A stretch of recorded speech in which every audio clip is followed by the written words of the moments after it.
Our poem today is Ode on a Grecian Urn, which is addressed to urn and some of the images carved upon the urn.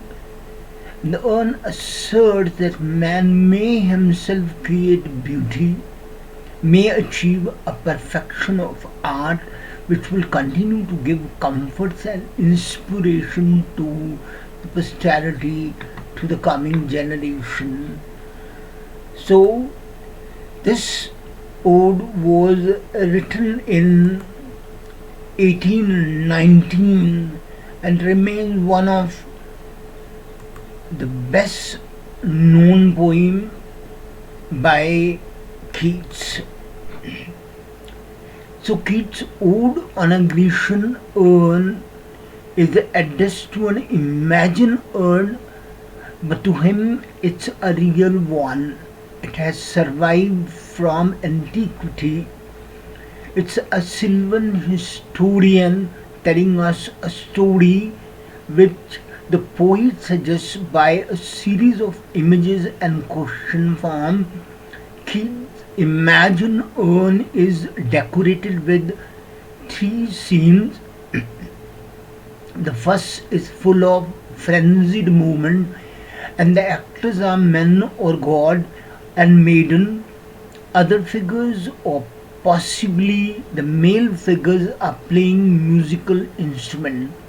The maidens are probably the nymphs of the classical Greek mythology.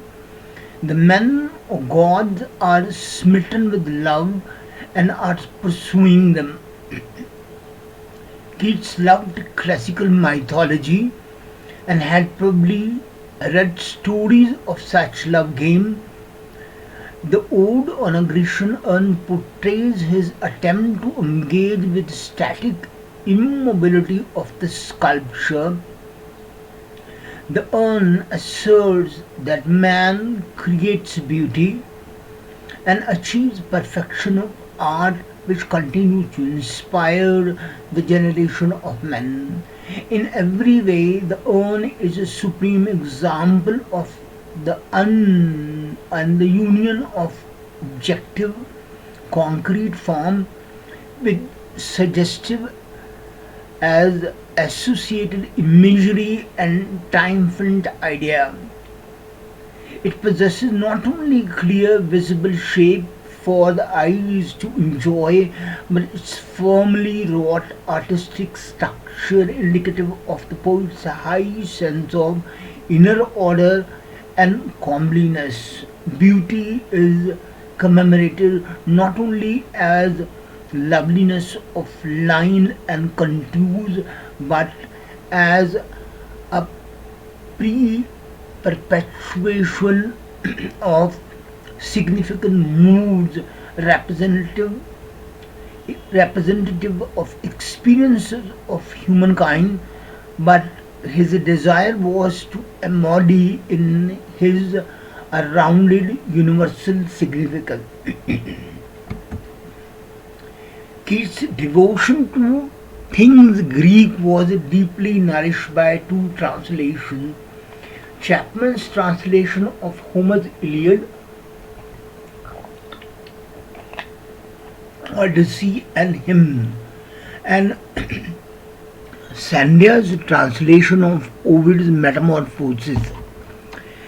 He approaches the Hellenic of myth and legend and epic story, and by rapt, varied as drawings in Spence, polymatis, and engravings, pastoral or semi-heroic painting, which is associated with the South.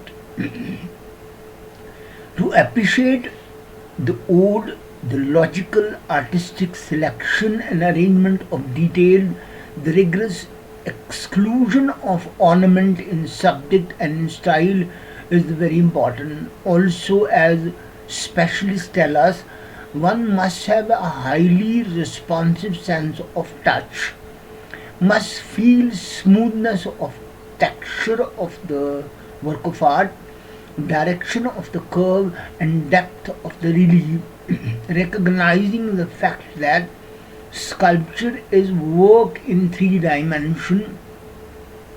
So each of the old five stanza in a Grecian urn is 10 line long, metered to relative precise iambic pentameter and divided into two parts rhyme scheme, the last three lines of which are variable.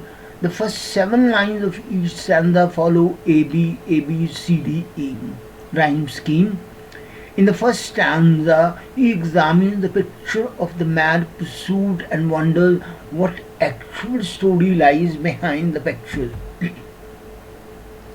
So, reading the text, thou still unravished bride of quietness, thou foster child of silence and slow time, sylvan historian, who canst thus express a flowery tale more sweetly than our rhyme. What leaf fragile legend haunts about thy shape of deities of mortal abode in temple or the dales of Arcady? What men or gods are these? What maiden loath? What mad pursuit? What struggle to escape? What pipes and timbrel? What wild ecstasy? So Keats is preoccupied with this depiction of picture frozen in time as he addresses the urn. It is the still unravished bride of quietness, the foster child of silence and slow time. He also described the urn as a historian that can tell a story.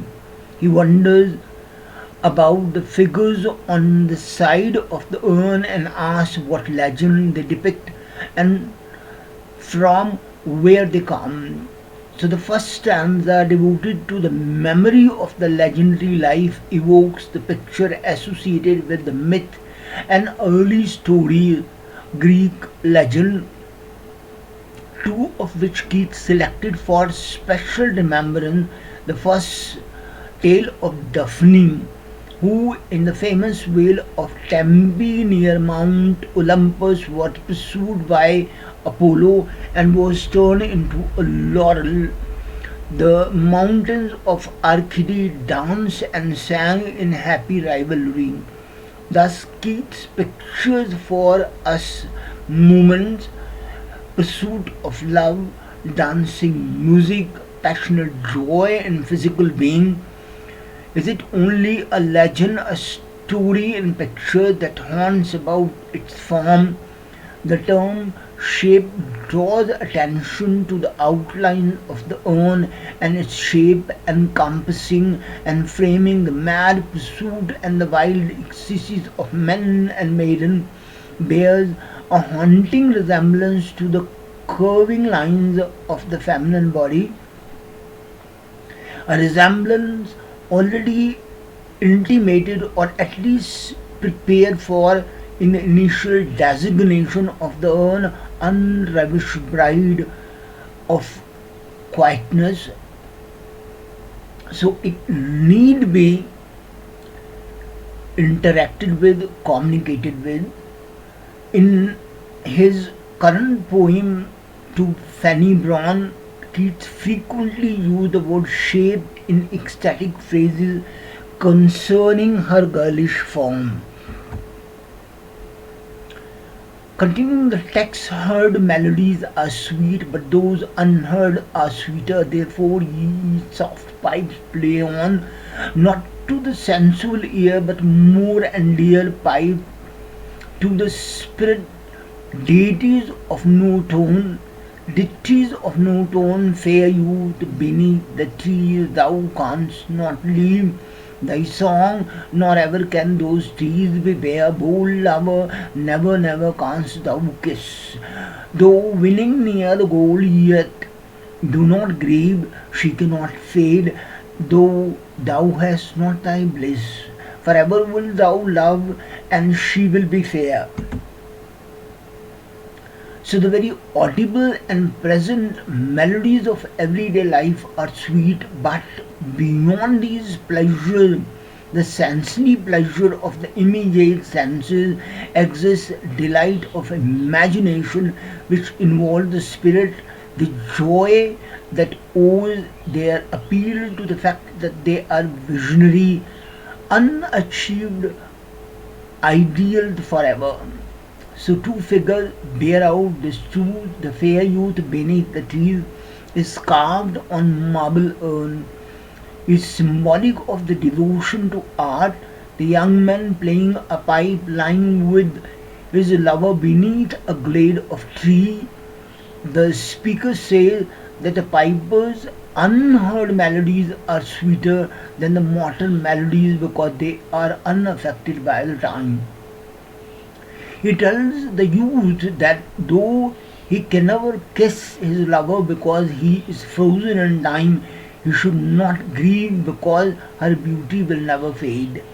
Art knows no wavering, no relapse. The lover is just about to kiss his fair beloved, but though the kiss will never find fulfillment, it exists as enduring imagination in condition that eternalizes all the charms of youth and passion and ideal love.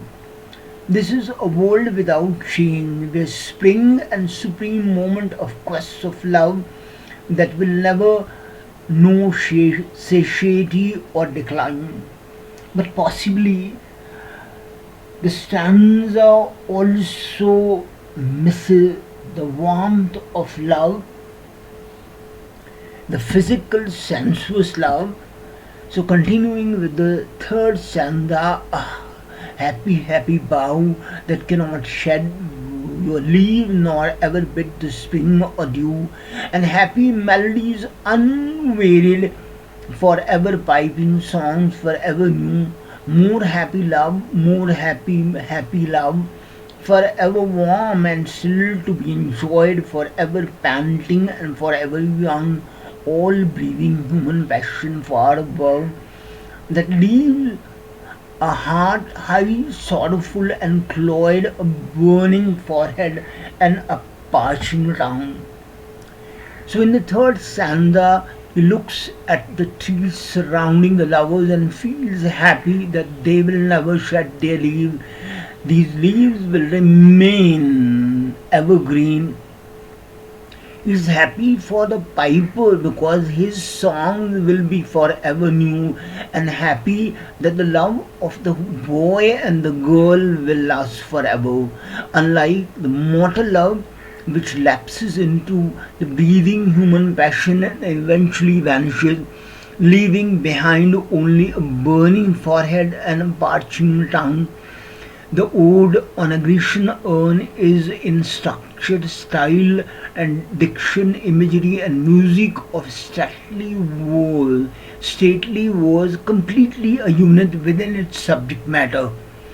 It is not a prayer but an assertion of faith, a triumphant hymn in praise of beauty in achieved form, mystical in certain ways, its symbolic assurance of what man can create in opposition to his doubts, his lethargy, despair, or frailty. In sum, it expresses the wish that the passion, the piping, and the panting could be more enduring in actuality, not merely in representation. The emphasis is still upon the warmth, the turbulence, the life, especially at the end where he impetuously calls for more human passion.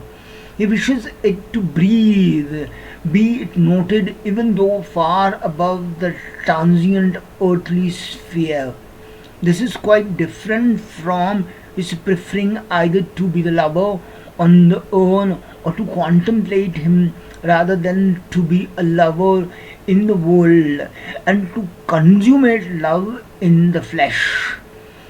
The stanza directly or distinctly does not say that Keats, with his powerfully active senses and his burning passion, prefers his love vicariously realized by realized for permanence rather than actually experienced for vitality. Anyone who doubts this should read the love letters written to Fanny Brawne and the poem addressed to Fanny Brawne.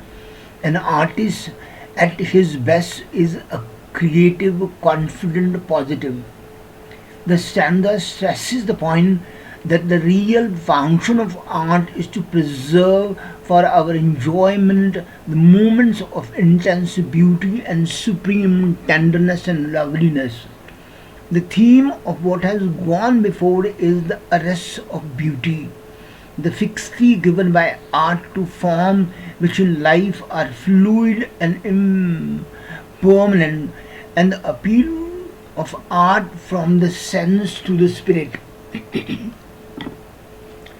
So, continuing the text, the next stanza: who are these coming to the sacrifice to what green altar or mysterious priest? Leadest thou that heifer lowing at the sky, and all her silken flanks with garlands dressed? What little town by river or seashore or mountain built with peaceful citadel is emptied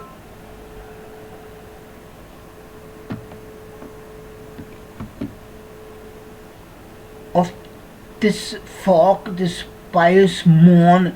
A little town, thy streets forever will silent be, and not a soul to tell why thou art desolate can never return, ever return. So in this stanza, the fourth stanza, Keats creates the last of his picture of old Greek life. Men in the early world recognize a duty to the shadowy god who had created him. Piety, gratitude, devotion, faith in invisible forces dimly conceived yet loyally worshipped characterize the Greek life. We see a sacrificial procession which has drawn with it all the devils of some little town in Greece, and we are made to realize how profoundly the religious ceremony affected the people, how they responded to the sacred rites. The last 6 lines of the stanza are superbly imaginative. They carry the observer of the urn back into the little Greek town, giving a vivid picture of the ancient life. They define the absoluteness of the tribute to a deity, worship of whom can empty a whole town. This emptiness of town is disturbing. They artfully increase the realism of the urn by suggesting that the person of this procession, starting as actual beings, have become immortalized in art, never to return to their former state or to their town or dwelling places, and by implication one is made aware that a religious dedication, a wholehearted worship of divine, may mean long absence from the peaceful routine of everyday life at home. The speaker closely examined the scene on the urn, one of the group of the villagers leading sacrificial procession with a priest leading a garlanded heifer with head raised in lowing protest. He wonders where they are going. He imagines their little town empty of all its citizens and tells it that its street will forevermore be silent for those who have left it. Frozen on the urn will never return.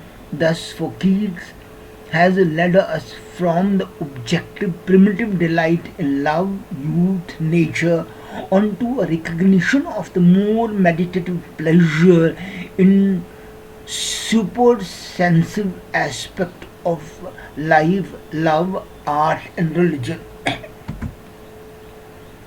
Continuing the next stanza, O Attic shape, fair attitude with breed of marble men and maiden overwrought with forest branches and the trodden weed, thou silent form dost tease us out of thought as doth eternity cold pastoral. When old age shall this generation waste, thou shalt remain in midst of other woe, then ours a friend to man to whom thou sayest beauty is truth, truth is beauty. That's all you know on earth and all you need to know. So in stanza 5, Keats come to retrospect and conclusion. The poet turned first from the description of one single piece of ancient sculpture to an appreciation of what any piece of perfect art symbolizes, the eternity of beauty. The beauty which is the ideal to be achieved, to be attained, worshipped, and cherished. This attic urn, picturing elemental pastoral life, is a representative of supremacy of all art forms. The urn is a silent form, a cold pastoral, having no warmth except that of the feeling excited in the beholder, in the onlooker. It exists on the confines where substance and significance are identical. The expressiveness of art is so great, says Keats, the beholder is exalted above the realm where men think painfully in terms of mortal reasoning and the transience of life. In the presence of art, man gains a sublimation, a mystical illumination similar to that which eternity itself gives. When thought is superseded by immediate intuition, eternity, beauty, and loveliness, the mere logical in man, and quickens in him that blessed mood in which he sees into the life of things, the mystery of things and being.